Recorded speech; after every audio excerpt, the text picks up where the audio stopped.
What's up, deal makers? Brad here with another episode of Investor Creator, and today I want to introduce you to Avery Carl. So Avery is a full-time real estate investor and real estate agent. She's based out of the Panhandle of Florida, and she is helping real estate investors gain short-term rental knowledge and be able to invest their money into short-term rentals and to create more and more passive income. And what she's doing is really interesting. She's taken her short-term rental income and taking that and basically parlaying that into long-term rentals. So she's building a portfolio of doors really, really quickly. I was really inspired with her conversation with me, and I learned a lot of things that I didn't know when it came to short-term rental investing.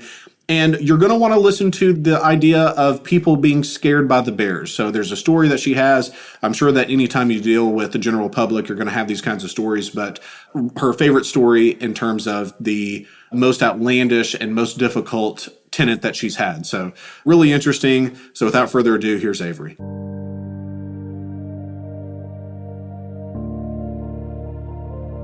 That's my strategy, is investing in the short terms, taking all the cash flow and reinvesting to scale more quickly. I understand why there's a lot of limiting beliefs about needing a property manager, but there's really no reason that I can think of that you should ever need to show up to your short-term rental. So we're actually seeing in the markets that I own stuff in a boom in both in Florida and in Tennessee, because people want to go on vacation and they want to be in control of their environment. A lot of people get caught up in taking every single guess and they have a scarcity mindset. And if you buy in the right market, you don't have to worry about scarcity.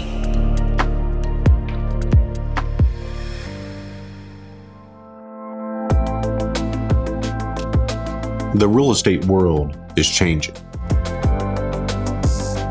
Opportunity is everywhere.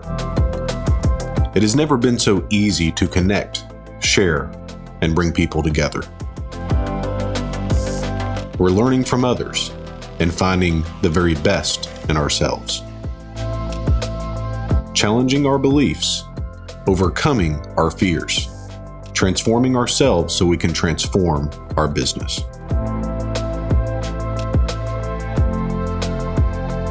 This is Investor Creator.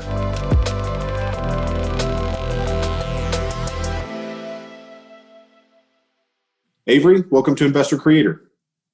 Hey, thanks for having me. Yeah, I've been looking forward to this. So the first thing I want to get into is really your background. So what were you doing pre-real estate, and what got you involved in the business to start? Pre-real estate, I was a marketing manager in the music business. And what really got me started was when my husband and I moved to Nashville from New York City. And the agent that we had at the time was really trying to get us to buy in this quickly appreciating hip area of Nashville. But we were really sick of neighbors coming from New York. So we bought something out in the country. But we thought, maybe we should buy one of those and just rent it and see what happens. And we didn't know anything about real estate investing. We didn't know that investing based solely on appreciation, that's a bad idea. But luckily that one ended up being a really great one for cash flow, and we still have it. And as soon as we got that first rent check, we thought, oh man, we need to really build this and do something and make this bigger. So we had about one down payment worth of capital left. And we thought, okay, how can we invest this to make the most money possible so that we can scale as quickly as possible? And we thought, how about a short-term rental? But we didn't want to do that in Nashville because the regulations are just really, really crazy there. So we went a few hours east to the Smoky Mountains in Pigeon Forge and Gatlinburg. What's cool about that market is that most everybody, when they vacation there since the 70s, they rent privately owned properties on an overnight basis and not hotels. There's very little hotel presence, so we didn't have to worry about that regulation factor. And again, we had no idea what we were doing and just dove right in, and it ended up being really successful. So we scaled that into 5 over the next 2 years in Gatlinburg. And we take all that really heavy cash flow. We decided our strategy for real estate investing is all the short-term rental cash flow and pouring that back into whether it's more short-term rentals or long-term rentals. We have 32 units now. Only 6 of them are short-term rentals. Everything else is more traditional, like duplexes and single families. So that's my strategy, is investing in the short terms, taking all the cash flow and reinvesting to scale more quickly. And I realized as we were purchasing the first couple that none of the agents in the area could really answer my questions about return on investment and occupancy rate and things like that. And so I became that agent. I bridged that gap and have grown my real estate team. It's called the Short Term Shop, to 3 states, 3 markets. So we're in the Smoky Mountains. We're in the Panhandle of Florida, so Destin, Panama City area, and then also Gulf Shores, Alabama. And what we do besides the regular real estate agent stuff is we train all of our clients on how to manage their short-term rental from their smartphone from wherever they live, so that they don't have to pay a manager a big chunk of their income, and they can take all of that and really bootstrap and move it into other investments and scale their portfolio as quickly as possible. That is so needed. And it's something that even on the investing side on what we do, which most of what we do is we create owner financing, and we're really in the note business, but the house is a means to an end. But there are very few realtors that understand anything except for that, traditional owner occupied purchase and sale. And so anytime that we can get an agent that understands something of anything in terms of what a good deal might look like, that is just super, super valuable. So kudos to you on that. One question that I have, managing something remotely. So kind of give us the pros and cons on hiring management that's in place local to that area versus taking it on yourself. Okay, sure. So in my experience, at least in the markets that I'm in that have been vacation rental markets for decades, so well before Airbnb, even the internet, is that the local management companies are sticking to what worked for them when it was kind of what I call the golden age of vacation rental managers, which is the 80s and 90s, when there was all this inventory of second homes and rental properties, but the only option for the owners was to put it with these local management companies. A lot of them are sticking to those processes, and they refuse to keep up with the technology, basically, and also the technology that's putting them out of business, which is Airbnb and VRBO. So a lot of times they are relying solely on traffic from their website, their independent website. A lot of times they're not doing a lot of SEO. And in 2020, that's just not how people rent anymore. They just go on Airbnb, book something. They don't search Destin property management companies and then scroll through. So a lot of times those local guys are not only not marketing the property properly, but because of that, their numbers are going to be significantly lower than what they would be if they were. And then the standard for the smaller local companies is between 20 and 40% of your gross income. So, depending on the size property you get, that could be a down payment on another property that you're paying someone to do a gig that's the equivalent of answering a few text messages a day. So I recommend self-management. It's pretty easy. It's just downloading a few apps on your phone, setting up a couple automation systems, and really just building. All you need is a cleaner and a handyman to start out, and you can build the rest of the team out from there. If you don't have, somebody like me who's walking you through the process and connecting you with those people, it's really only about 30 minutes worth of work a week for one property. So it's pretty easy to do. I understand why there's a lot of limiting beliefs about needing a property manager, but there's really no reason that I can think of that you should ever need to show up to your short-term rental. That's really interesting, because I've looked at the short-term rental market as being something that I may want to move into. And it's really been something that has held us back on it, because that 20 to 40% fee. And guys, remember, that's not a profit. They're not profit sharing with you. That's chunk off the top. That's top line revenue that they're taking. So, we take 40% of the revenue off of a property. That's significant. I would say it would probably be pretty tough to cash flow after that. So let's take a kind of basic example. 2:00 in the morning, let's say the electricity goes out or the heating and air goes out. And so how does someone who do they contact, and how does that process work whenever you're self-managing? What's best practices with this? Sure. So when you're self-managing and something like that happens, it's just a phone call, just like it would be if something in your own house breaks. Generally, what I personally do is I have 3 or 4 different handy people. And when something happens, like a toilet breaks or what have you, I'll call the first guy, my favorite one, and say, hey, can you go do this? And if he can't get to it right then I'll just scoot down to the next person on the list. And whoever can get out there first gets the gig. It doesn't happen as much as you would think that you have to send handy people out there. But, it's going to happen. Is it going to interrupt your dinner at some point? Yes. But is it a situation where people are going to be calling you nonstop all night, every night? No. I've only had probably one or two middle of the night reach outs, which I did not respond to or see. And neither thing was anything that I could have handled had I been awake at midnight. So you just make a phone call just like you would if it was in your own house. Very cool. So the person that's your handyman, do you pay them a premium for their service to drop what they do and go out there, or is it, just basically a standard fee?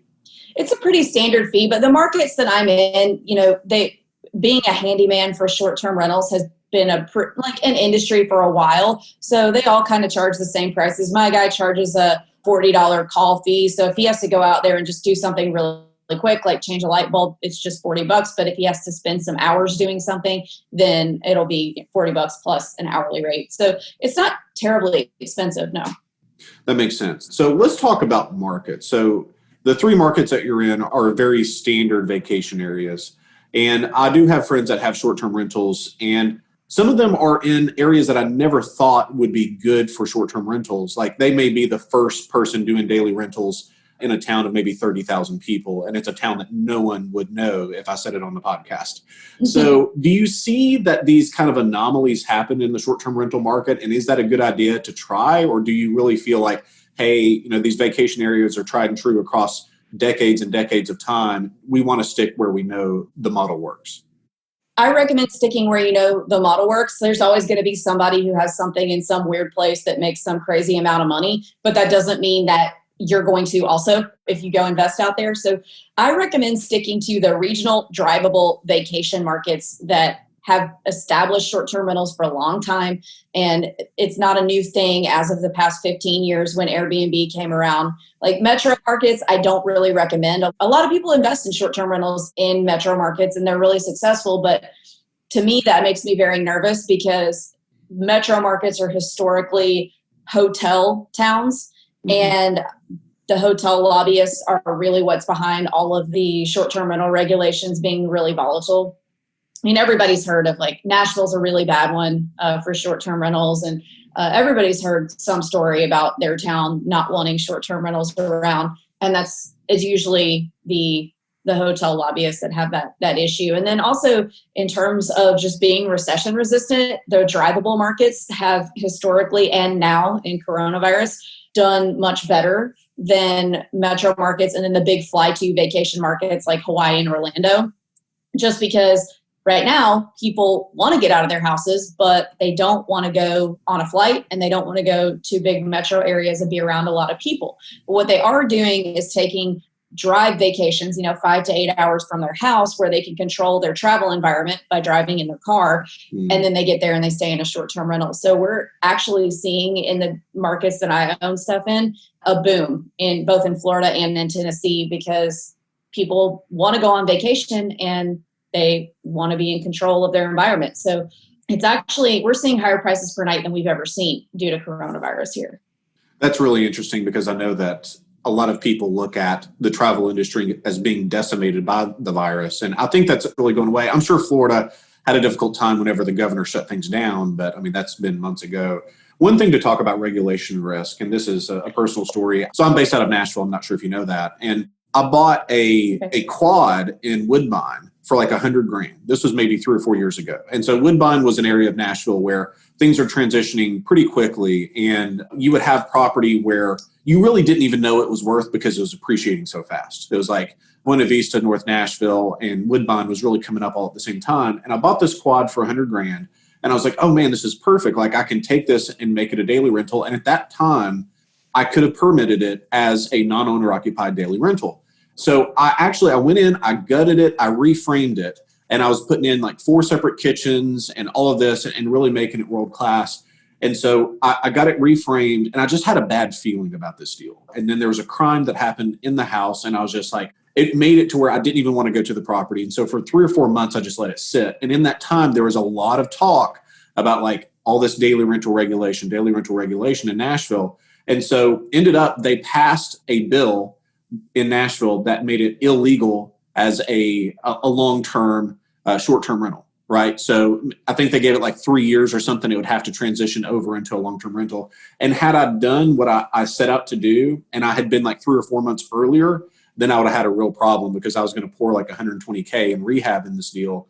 So I was really, really happy that sometimes it's better to be lucky than smart. And I was definitely more lucky than smart on that deal. But the regulation that you have in these metro areas is just not something that I really want to take on. So I think that makes a lot of sense. So being a self-manager, you have to, I'm sure, have some crazy stories. So anytime you're dealing with the general public, you just have these things happen. So do you have a couple that are just kind of top of mind that are just funny stories that you've had happen in your career so far? Yeah. So we have one cabin that's like maybe 5 minutes out of town. It's in a little cabin community. So there are other cabins around, but it's on an acre lot with some woods. So it feels nice and private. And we had a guy who left us a 1-star review because he felt that if a bear happened to be walking by and decided that it wanted to break into our house, that we had way too many windows for anyone inside to be able to survive if all of these situations came together and this hypothetical bear broke into our house, that everyone inside would surely die. 1-star. And okay, so what did the review sound like? Because I can't imagine someone writing a review like this and it sounding like even coherent. So like, what does that even No, look like? it didn't. It didn't sound coherent. He had actually mentioned it at the beginning of his stay. He was like, "Hey, are bears like around here? What if one breaks in? What do I do?" And we were like, "Well, don't call us, call somebody." And then he ended up leaving early. He said he had an emergency, and my husband, who was running it at the time, said, "Oh no, was it a bear?"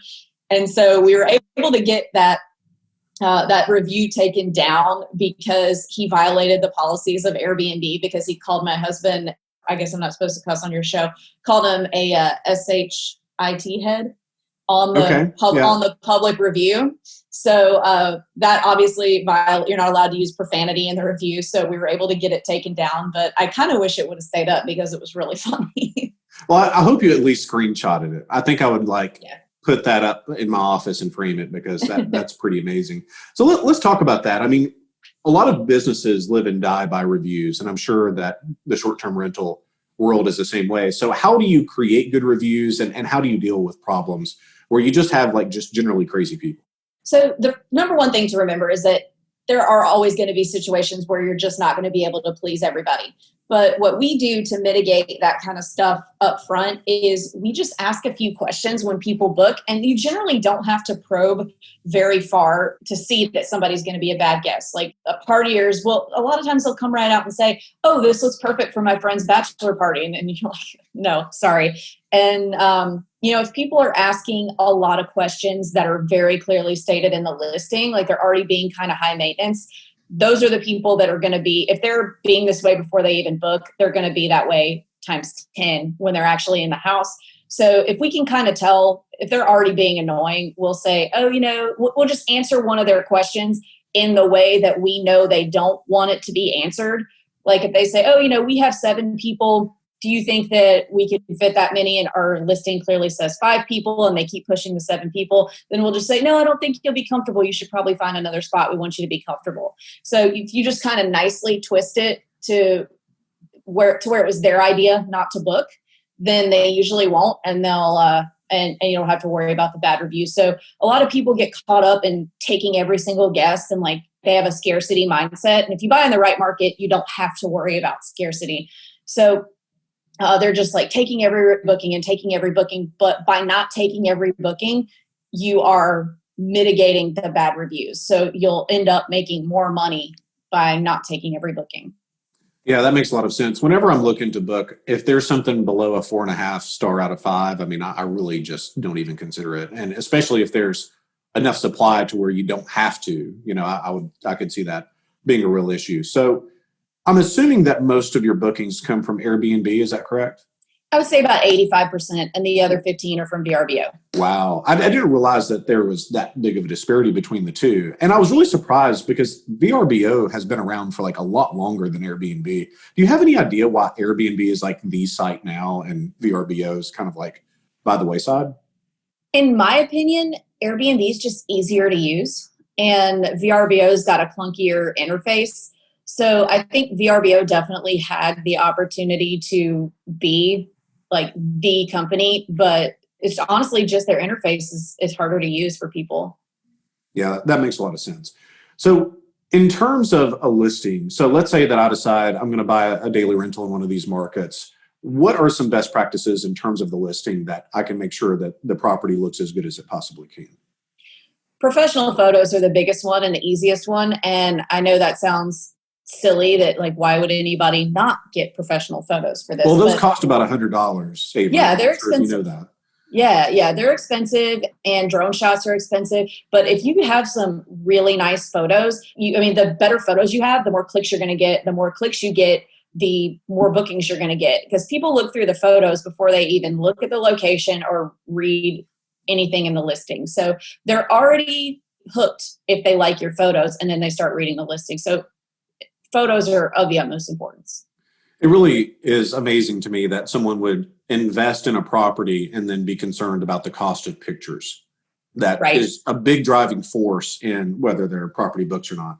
Let's talk about average deals. So I don't know if there's a certain deal that you really enjoyed that is one of your better deals, or maybe we can talk about an average deal that either you've done or that you've helped someone do. But like, what does an average deal look like in these markets?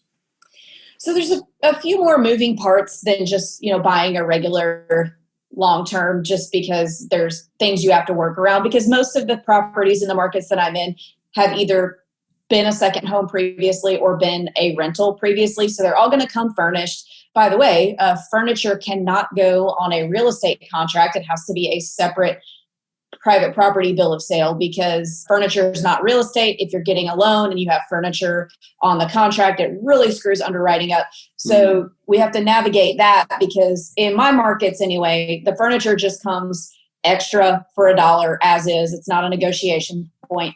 But some clients will get in and get to their inspection period and say, oh, this bed is broken. I want $2,000 the purchase price, but we can't do that.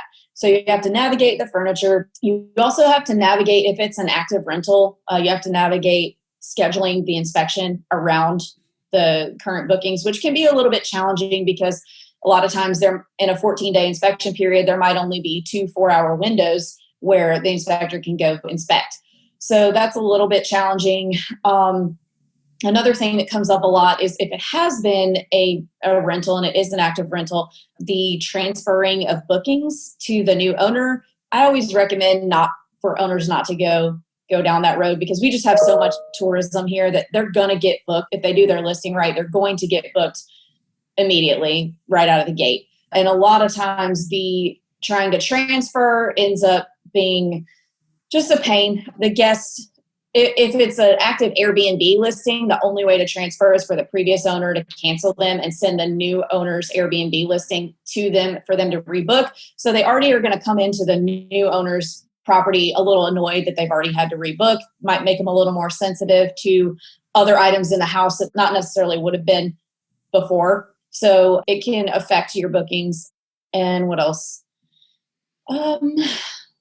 That's pretty much it. And then you can run into some analysis issues if the property has been mismanaged and is maybe underperforming and they have those numbers on the listing. A lot of times investors will stop at those numbers and just take them at face value and say, okay, well, these numbers don't work, rather than taking a few steps further and saying, analyzing the manager as well. Like, are they properly utilizing technology, or are they just a little mom and pop deal that have no visibility on the internet?